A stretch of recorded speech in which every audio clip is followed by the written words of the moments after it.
Salut la Bulls Nation, bienvenue sur French Bulls TV. Ça fait 10 jours maintenant que la saison est terminée pour nos Bulls.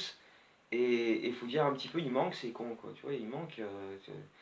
Alors ouais, on se mate les playoffs pour essayer de passer un peu le temps, tu vois. Et puis on se dit, bah, ce serait quand même cool de les revoir à ce niveau, peut-être l'an prochain. En tout cas, c'est ce que Zach LaVine a laissé entendre en fin de saison. Il disait, avec le talent qu'on a, euh, il n'y a pas de raison qu'on ne soit pas parmi les meilleures équipes de l'Est. Alors ouais, c'est gentil, Zach, c'est bien d'être optimiste, mais il y a quand même du boulot.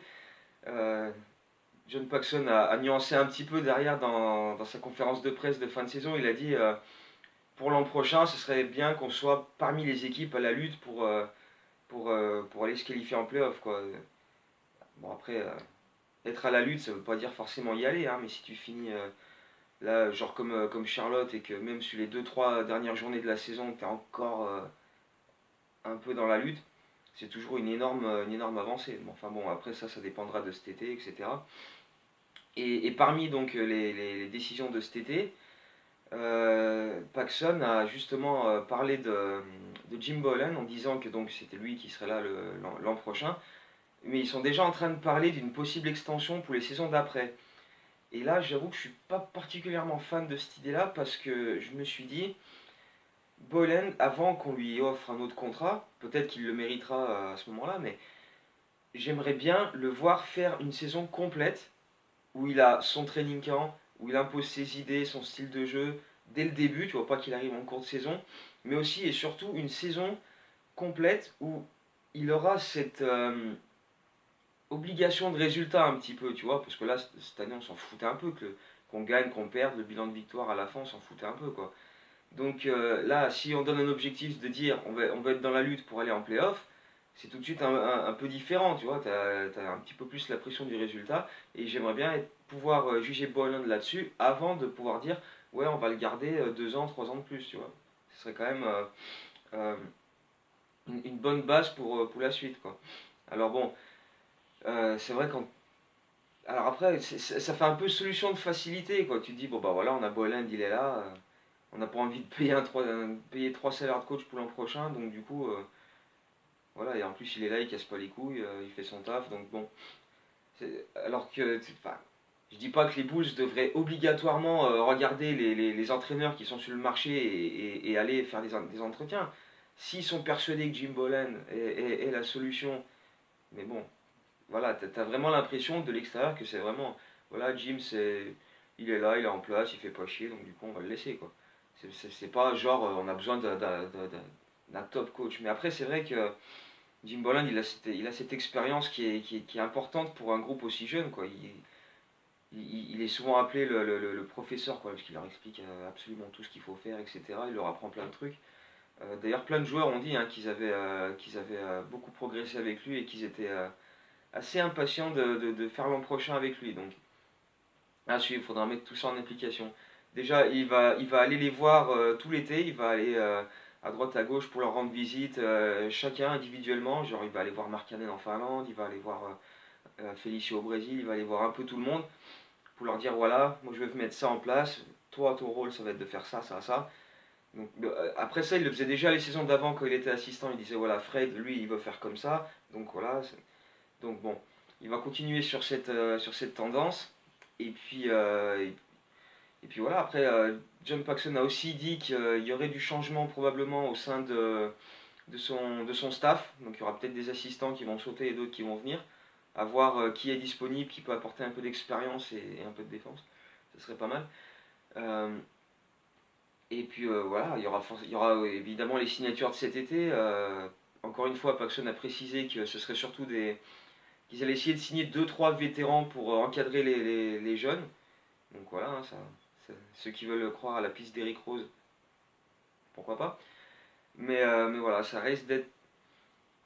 Malgré tout, l'été sera important, mais voilà, cette décision de Jim Boylan, ça continue à me faire un petit peu tiquer, parce que moi je suis quand même. Ça a beau être une ligue de joueurs, on dit tout le temps, la NBA c'est une ligue, c'est les joueurs qui sont les patrons, qui font ce qu'ils veulent, qui prennent les décisions, mais je reste persuadé qu'il faut que tu aies un entraîneur qui soit respecté, qui soit capable de faire passer ses idées, quoi. Si tu as juste un flanc, ça marche jamais, quoi.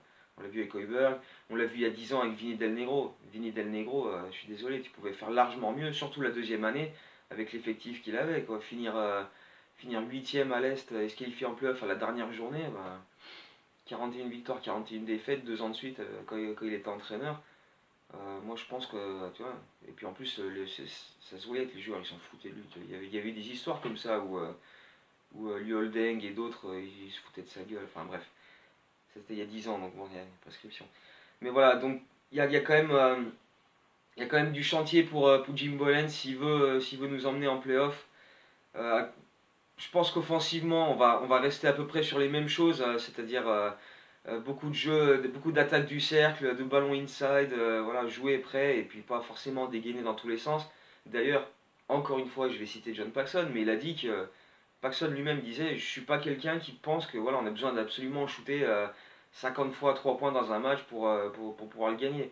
Donc voilà, c'est-à-dire qu'il appuie la théorie de son coach. Donc au moins à ce niveau-là, ils s'entendent, c'est déjà pas mal. Mais bon, voilà. Donc du coup, essayer de garder Robin Lopez, ce serait une bonne idée si lui est d'accord pour un contrat beaucoup moins conséquent que ce qu'il avait jusqu'à maintenant. Mais ouais, des joueurs pour jouer inside, des extérieurs qui partent en drive, etc. Donc du coup, il y a de grandes chances que Shaq Harrison, malgré qu'il soit en fin de contrat, on lui propose un truc. Euh, Archidiakono, oui, il va être là. Peut-être Walter Lemon Jr. Pour compléter l'effectif, peut-être en 15ème, à moins qu'on lui file un two-way contract, va savoir. Bref, toujours est-il qu'offensivement, ça devrait rester sur les mêmes bases. Par contre, c'est défensivement qu'il va y avoir du taf. Parce que la défense, toute la saison, c'était une catastrophe. Quoi. Individuellement, t'en as 3-4 qui sortent un peu du lot. Tu vois, t'as Wendell Carter Jr. qui était monstrueux le temps qu'il a joué. Shaq Harrison, il est exceptionnel. Ryan Arcidiacono. Bon, Chris Dunn, parfois, et en fin de saison, beaucoup moins. Mais voilà, t'as quelques individualités, mais collectivement, ça n'a jamais accroché. Quoi. Les types, ils communiquaient pas en défense, ils étaient perdus sur les switches. Et d'ailleurs, ça c'est une technique. Enfin, faudra voir si on veut continuer de faire ça. Fred Hoiberg, l'an dernier, en conférence de presse, en tout début, au training camp, il disait défensivement, on va switcher sur tout. Et tu peux pas faire ça. Enfin, faut avoir certains joueurs pour pouvoir faire ça. Tu peux pas le faire systématiquement, surtout avec l'effectif qu'on a. Quoi. Ça, c'est pas possible. Et d'ailleurs, ça s'est vu. Hein, défensivement, c'était une catastrophe. Donc, est-ce que Boylan va garder cette stratégie? Je suis pas certain. Mais en tout cas, ouais, c'est le chantier, vraiment la défense. Là, c'est vraiment le chantier. Il va falloir absolument faire quelque chose. Quoi. Alors, je sais qu'en NBA, ça défend plus grand chose. Hein. Tu vois, tous les soirs, tu as des matchs à 125, 130 avec des 3 points dans tous les sens, etc. Mais à un moment, voilà, les équipes qui gagnent les titres, c'est celles qui défendent. Quoi. C'est pour ça que je crois absolument pas en Houston qui gagne le titre. Mais enfin bref, ça c'est encore une autre histoire. Euh, donc voilà, je continue de penser que Boylan, voilà, j'ai rien contre Boylan, je pense qu'il est capable de faire une saison intéressante, qu'il est capable voilà, de gérer ces facteurs-là, comme je disais, de la pression du résultat, d'être capable de faire jouer son groupe de la manière dont il a envie qu'il joue. Mais voilà, je préférerais en avoir la certitude avant de dire, eh ben allez, on te fait les autres contrats, tu restes 2 ans, 3 ans de plus, tu vois. Attendre, je sais pas, genre janvier l'an prochain, t'as déjà vu une moitié de saison où c'est lui qui a débuté, qui instaure ses règles, etc. Et là, tu te dis, voilà, si t'es convaincu en janvier-février ou à la coupure All-Star, tu lui dis, bon bah voilà mon gars, hop, tu signes pour la suite. Quoi. Là, le signer avant, 3 mois avant que la saison débute, 3-4 mois avant que le training camp débute, ça me paraît un petit peu risqué et précipité. Mais enfin, ça après, c'est que mon opinion, je suis pas GM, donc c'est pas moi qui prends les décisions. Bref, voilà, je voulais parler un peu de Jim Boylan, parce que c'est pas le sujet chaud, mais enfin, attendez-vous quand même à une annonce relativement prochaine concernant son nouveau contrat.